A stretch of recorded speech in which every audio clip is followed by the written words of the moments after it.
It's time for the Engaged Club, the podcast for club managers and operators that strive to create loyal and connected members, guests, and customers. Here are the two guys with the club management and digital marketing advice you need to realize your club's potential. Jim Hope and Roger Kincaid. All right, this is the Engaged Club in your ears once again. I'm Roger Kincaid. I do the marketing for Off-Course Golf. I'm Jim Hope, and I'm the GM of the Derrick Golf and Winter Club. Roger, I believe today we're going to talk about something that we had brought up in a previous podcast and said that we should do together. So instead of just being, the marketing side of things or the club management side of things, we're gonna kind of, this will be tag team. This will be like when both members of Demolition are in the ring together. Oh, I like that. Isn't one supposed to leave though, or are they supposed to both stay after they get tagged? Well, we consider this an unsanctioned wrestling match. Oh, I like those. Those are even better. Perfect. All right, you go first. What we're going to talk about our best service moments, right? Those times when we had a service experience, and I think we're both probably going to talk about a restaurant service experience, but it could be any service experience. But one of those when you walked out the door at the end and said, like, "What just happened to me?" That was perfect. Maybe even without you knowing it was going to be perfect. All right, so settle in for my story because it transpires over the course of about 5 hours. But if you've ever been lucky enough to eat at Franklin Barbecue in Austin, Texas, you've probably gotten some of the best team service that I think that you can get in the restaurant space, certainly that I've ever experienced. So, I mean, consider, first of all, that people get there hours before the restaurant opens and they line up, they stand in line just to have lunch at Franklin Barbecue. And during the lineup period, they have, members from the Franklin Barbecue team. They'll walk up and down the line to let you know what the procedure is. And this is what you can expect when we open up. And if you have to come in and use the bathroom, that's fine. The door's open, but we're not open for service just now. And then a little while later, someone will come out with a cooler of beverages and they'll offer you to sell you a beverage. On the day that I was there, it started to rain and they walked up and down the aisle, up and down the lineup with umbrellas for people who didn't have their own, or they could direct them to, the nearest drugstore if they wanted to go and buy one. So all of this service so far, Jim, and I haven't even spent $1 inside the restaurant yet. Like they're going into debt serving me before I've even gotten through the door. And then when you get inside, you're still in a lineup. You're queuing up to get to the counter where you're going to get served your barbecue, the best barbecue I've ever eaten, by the way. So your brisket and your ribs, all your sides, potato salad, macaroni and cheese, any drinks you want to have, Cokes and beers and stuff like that. And it's just nonstop. It's just a nonstop lineup. And the guy who served us our barbecue could not have been more enthusiastic. He was so happy to see us, and we were so thrilled to see him. Believe me, we were pretty hungry at this point. And, he said, "What are you having today?" I said, "Pulled pork. Here you go, 1 pound guaranteed." And served us with a lot of enthusiasm and a lot of vigor, and then passed us down the line to the lady who was going to help us with the side dishes and let us pay for our order. And then she was really gracious. "Do you guys want some Wonder Bread? How big a stack of bread do you guys want? Do you guys need something to drink? All right. Feel free to sit anywhere. It's communal seating in here. You're going to make some great friends when you have some lunch. Thank you for coming to Franklin Barbecue. Come back again sometime soon." And so, we ate the meal, which cost, was a great value. I spent an extra $100 on merchandise because I had such a good time. And what we left there with, Jim, was a great memory of a great meal, first of all, and a story about how great the service is. Like, the food was the best barbecue I've ever had. And here I am talking about what it was like just to be in the restaurant. So that to me is the best service that I have ever received, because the team was united in delivering an incredible experience. B, the people that we met at the counter treated us. I swear they treat the first customer with the same enthusiasm as they treat the last one. And C, I left there with a story. And it's not often that you go out for lunch and you leave with a story that you're telling years later.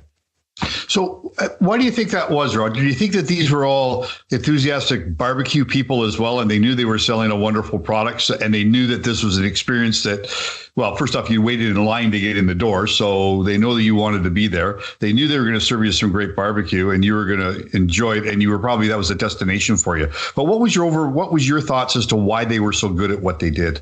Yeah, when you said the word destination, that's kind of where I'm coming from.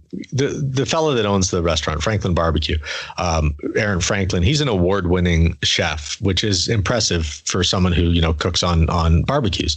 And I think that at some point it comes down to his culture, where he has a really good way of working with his team and imparting upon them that people travel from everywhere so that they can say that they've had lunch at Franklin Barbecue. And let's make sure that we treat these people like the very special guests that they are. They've traveled a long distance. They've waited for hours in line, and they've got to get more than just the best brisket they've ever tasted in here. And, so you can say that to the people that you hire, but he must do something during the hiring process. And that's something we can talk about in future podcasts to make sure that he's hiring people that have, we've talked about a server's heart, people that understand and can appreciate the fact that you've come this long way and that he's got to make this a special afternoon for you. And they are only open for lunch, right? And they serve until they're done, and then they just close up for the day and do it all over again the next day. Yeah, they're closed when they run out of food. Yep. Yeah. So certainly he's probably hiring the right people. He's telling them a story about what it means for you and everybody else who's in that lineup to be there, and that they want to then make it special for you. And it was authentic, right? This was sincere. The service you were receiving was sincere. This wasn't somebody who was trained by a monkey. This is somebody who was doing this because they really enjoyed it and cared. Yeah, it's the difference between being served by someone who's there for a paycheck and someone who is there because this is a really awesome place to be. Right. Well, how about I get into my service story? Please. And I think it's going to mimic the story that you told. Mine happened last October when I was at the Club Manager Conference in Halifax. And on the free night that we have, there's always going to be 8, 10, or 12 of us that are going to get together and go out for dinner. And inevitably, it starts with there's going to be 14. And by the time we actually hit the restaurant, it's 7, 8, or 9. And we've called the restaurant 4 or 5 times to change the reservation. Generally, it starts small and it goes up. And you're going to a nice restaurant and you're trying to make the table bigger all the time, which can be a bit of a challenge. And I must have called this restaurant at least 3 or 4 times, setting the reservation higher, and then at the end of the day, taking 2 or 3 seats off. And each time I called them, they were genuine, they were nice, they were understanding, they were pleasant, and I knew I was being a pain in the ass for them because I've had this happen to me, but you never knew that when you were talking to them. And the restaurant was called The Bicycle Thief in Halifax, and it's right down on the waterfront. And it was recommended to me by one of the members of my club who has a son who lives in Halifax. He said, if you're going, you've got to go to this restaurant. And other people had heard about it. So when we sort of put the call out 3 days before we were going for who wants to go for dinner, I said The Bicycle Thief, and everyone said, that'd be great. And I said, I'll look after the reservation. And as I say, I called 3 or 4 times and changed the res a bunch of times. We got there. It was a Monday night that we were there, and it was at 7:45. And you would think Monday night, 7:45, October, not going to be busy. Restaurant was absolutely packed. And my wife and I got there at about 7:40. And when we walked in the door, gave them our name. They said, Mr. Hope, your reservation's for 9. And I said, yes, it is. They said, you're the first here. And I said, we are. They said, your table's not quite ready. And I said, no problem. We'll just wait. And there's a really small little waiting area. And without asking, within about 30 seconds, my wife and I each had a glass of Prosecco. So they just said, here, please have a glass of Prosecco while you're waiting. The other people of our party started to trickle in. By the time the last person arrived, which was probably a total of about 6 or 7 minutes, our table was ready. And you kind of had to snake your way through the restaurant because it was packed. The bar was like 3 deep, and it just had a really funky vibe to it. It had a low ceiling, not uncomfortably low, but low enough that it just made it really comfy and cozy in the restaurant. And we got to our table, and you could tell that putting a table together at 9 was going to be a bit of a challenge with the layout of the restaurant. But we were comfortable. We had elbow room. They were, expecting us. And the server that came to service, her name was Mary. And I'd say Mary was probably in her mid-30s. In conversation with Mary during the evening, she'd been doing this for a long time, had gone to university, was going to get her master's, but was a server to pay for all of this, but took her job really seriously. It was one of those where you would describe her as she had this quiet confidence about her. When she came up to the table, you just knew that she knew her shit. Like she just knew, whether it would be talking cocktails, talking wine, talking beer, talking draft, talking local beer, talking to appies, talking the main course, or when you're talking dessert, she knew every single ingredient in every dish, knew what it tasted like, and kind of had that that folksy approach where she'd just lightly put her arm on your shoulder. She'd kind of lean over when you're looking at the menu and would point at things at the menu and talk about how she's had that dish and people say it's so great. And this is her favorite on the menu. And you like spice, but you don't want it too hot, but you want to be able to get the flavor of the food, but you still want to have the flavor of the spice. This is the dish for you. So there was no question. She absolutely knew everything about the restaurant, and she knew how to run the table. Like this is 9 people in the club industry. There were some spouses, but they're not shrinking violets either. So these are really 9 A personalities. And without us knowing it, she ran the table without question. She controlled how our evening was going to go from when we first sat down. Asked us if we thinking of a really nice cocktail, or are we just going to dig into some wine, or would you feel like a beer? I think there was probably half the room were cocktails, and then she would just say, "Well, so what are you after for a cocktail? Do you like something that's more savory? Do you want something sweet? Do you like something that's a little more bitter? Do you like something that's got lots of acid in it? What is it do you like?" And then she'd lean over and she'd point to the cocktail so you knew which one she was talking about. You could read it. And then the wine came, and I directed her right towards one of the guys who runs a city club in Toronto, and Billy ran the wine list, and he knows the price points that he's got to stay between within the group, right? So he doesn't make anybody uncomfortable when the bill comes. And she knew what she was after for wine. He picked, I think, a red and a white, and immediately it was like, those are great picks. I've had those myself. Really enjoy them. And I think they'll go with whatever dishes people select off of the menu. And then when the wine comes, if you weren't having a cocktail, she automatically just poured you wine. And she said, "Would you like white or red?" And I remember saying, "I'll just start with some white, but I'll have some red as well later." And within, I'm going to say 45 seconds of her leaving, there was just another glass just came and sat right beside mine. So that when I was ready for a glass of red, she wasn't going to have to go looking for a glass. It was there automatically. But the whole evening went like that. When appies were coming, she just did the round of the table to make sure that we had the proper utensils for whatever the appetizer was that everybody was having. Then the table got completely stripped and it got completely reset for the main course. And the whole time she did it, she was engaging with you in a conversation, and not in a way that I'm taking, "Hey, I'm the center of the room, everybody stop what you're doing," but just to make sure that you had everything that you need. How was the wine? Was it what you thought it was going to be? Is that cocktail as sweet as it was, or is it too sweet, or do you like what it is? And not interrupting you when she was doing it, but just had a way of just sort of parking herself, coming in beside you. And then you just look over and you say, "How is everything? Is that what you thought it was going to be?" So this is sort of how our whole evening went, like with 2 quality checks. Your wine glass was always full. When we were out of wine, she just sort of looked at Bill and he looked at her and they nodded. And next, she brought another white and another red with her without that big, "So guys, you're all out. Would you like another bottle of wine?" And everyone's kind of looking, am I the one who have to say I do or I don't? And do I have a problem if I say I do want another one? And you don't want to speak for the room. And it just all seemed to happen. And then when we got to the end of the night, it was dessert time, and we like to share. So everybody, she's had 4 desserts. She said they were all brilliant, and we're going, "Well, we like to share." And then there was just sort of a basket that forks came out, and she cleared the table so that everybody got a side plate in front of them. And then when the desserts came, they just sort of lined the center of the table so that everybody could reach over and grab a piece of the dessert. But it was all done without ever interrupting us, as I said earlier, with her feeling that she was the center of attention, but making sure that it was just every piece of the service component was impeccable.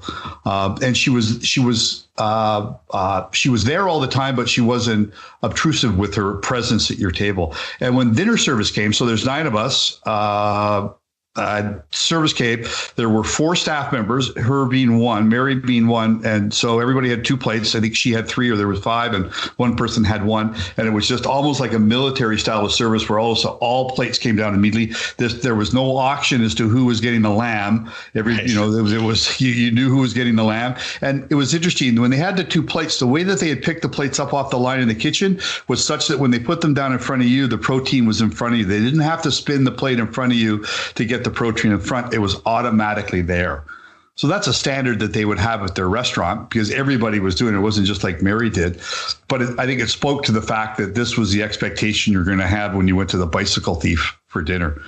So the bill comes, and for us, it's like, we just divide it by 9, and then, okay, I pick up 2 nights, and, and someone else picks up 1, and someone gets 3 if they're picking up somebody else's. So it's really easy for us to calculate. But what we do is we say, how much are we leaving for a grat? So if the bill was $100 per person, 200, we say, okay, I'm going to leave $40, and then everyone leaves $20 per person, so that no one feels like they left too much or someone didn't leave enough. But there was no question with us whether it was 15, 18, or 20%. It was 20%. Yeah. And I think if we didn't feel like we would be doing our clubs an injustice by leaving 25% as a tip, we probably would have left that, because it was just that good a service. So to your point, it was a team effort, but more importantly, she just had this quiet confidence about her that allowed her to do her job absolutely brilliantly with absolute perfection. Sort of with a military style from just how efficient it was, but without her even ever being the center of attention, but always being present. So it was really a neat experience. And here I am, like you were with Franklin's, talking about it 4 months later. I've had some great dinners and some great restaurants, but this is the one that sticks out for me.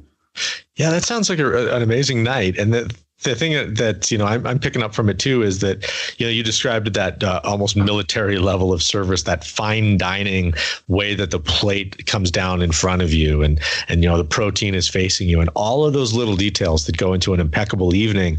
Yet here you're discussing this woman that came to you with this casual grace, and just really made sure that that your group of 9 was going to have a wonderful time with the bicycle thief, without it being like a stuffy sort of level of service. Usually you're out with a group of 9, you're out for a good time. You're not really out there for the quiet intimacy of a romantic dinner. You want to have a bit of gregarious conversation about you. And she seemed to fit that bill. Absolutely. She could take her level of joking with you as far as you wanted it to go, but you were always the one engaging her to go to the next level. She never went there on her own, and then you had to try and pull her back from that, right? And what was interesting too, when watching her from an efficiency standpoint, every time her or somebody walked by our table, something was in their hand going back to the kitchen, whether it be that empty bread basket, the butter that we just didn't need anymore. But often, how many times you finish the night and the butter's still on the table and you're having dessert, right? Like at the end of our night, they bust our table with 4 empty dessert plates, 8 empty or 9 empty side plates, and 9 forks. That was all that was left, and our water glasses, because the wines were already done. We were drinking coffee and sambucas at that point. But there was this level of efficiency, and they're saying, no, you don't come back to our kitchen without something in your hand, because there's something at a table of 9 that doesn't need to be there anymore. And they made sure that was always leaving when they were going. So it wasn't like when they dropped how many times have you had an entree dropped and you're pushing your knife and your fork out of the way, trying to make a room for the plate to come down? That was not an issue with this. There was lots of room. And she had actually made a pass by our table, and she had this look, and I caught her, and I didn't catch her in that we caught eyes, but I caught she was doing, because 30 seconds later, dinner arrived. So she was doing one last scan of the table. And there was a great line that I once heard from a hotelier that said to me, when I was working at a restaurant during my college days, and I was a lousy server, by the way. I was great with 3 tables, and I was in the weeds at the 4th table, and everything went for a crap after that. But he looked at me and said, Hope, he said, when the food arrives, they need to have everything, because it's similar to sitting down on the toilet and there's no toilet paper. It's too late at that point. So don't bring the fork after the plates arrive. Make sure it's there ahead of time. So anyways, it was a really cool experience. Well, that's the thing that, my takeaway from this episode, and I don't know how to follow that great line about, landing on the toilet, but it really is about, like, you talk about moments of truth. And I think that an experience is really just this chain of moments of truth. And, we at Franklin Barbecue, every single moment that we had an interaction with the staff there, they really made it count. They brought us an umbrella when it started to rain. Do you have enough refreshments going on out here? Does anybody have any questions about what's on the menu? Did you want to taste the burnt ends of the brisket? Like, just every single possible moment was elevated. There was nothing taken for granted, and that they made sure that we didn't have questions. We weren't disappointed in even the slightest thing. And it sounds to me like Mary did that for you too, right? Like, bringing you that red wine glass is basically her thought process going, okay, I've poured him the white. He said he might want to have red later. He's going to need a wine glass. Let me tick this box. Yeah. Before she goes back and says, I said, I'll have some red. And then she's got to run off and get the wine glass for me at that time. Right. But what's interesting is the people that are working at Franklin's may not be doing that for their whole life. This may be an interlude in something else that's going to happen in the big picture of their life, right? Maybe their university or whatever they're going to do. But while they're there doing that, they're doing it with grace, so they're doing it with dignity, and they're doing it with efficiency, they're doing it with a love of making sure that you have a wonderful experience. And Mary was saying she was getting her master's. So this isn't what she's doing her whole life, but she just had it in it was ingrained in her, probably growing up, was the fact that whatever you do, even if it's not what it's going to be your full purpose in life, you're just going to do it really well, and you're going to do it with a lot of intensity, right? Mm-hmm. So the same thing applies. So I think it goes back to maybe it'll go to a future episode where we talk about how do you make sure you hire that person who, even though it's not going to be their calling, it's not going to be their purpose in life, but it's going to be their calling at the moment. Yeah, no, deep episode, and this is one we're going to probably refer back to several times in the long and hopefully long history of the Engaged Club podcast. Jim, that's all for me for this one. Do you have anything else to add? That's all I got, Raj. Thank you, sir. All right. Thank you so much for listening. If you enjoyed this podcast, by all means, share it with your friends. And we'd love your feedback, too. If you've got some remarkable service stories, or if you've got a take on what we talked about on this episode, please send us an email, hello@engagedclub.com. This has been the Engaged Club podcast with Jim Hope and Roger Kincaid. Don't forget to subscribe, rate, and review this podcast. If you like what you heard, share it with your fellow club managers and operators. Until next time, thanks for listening.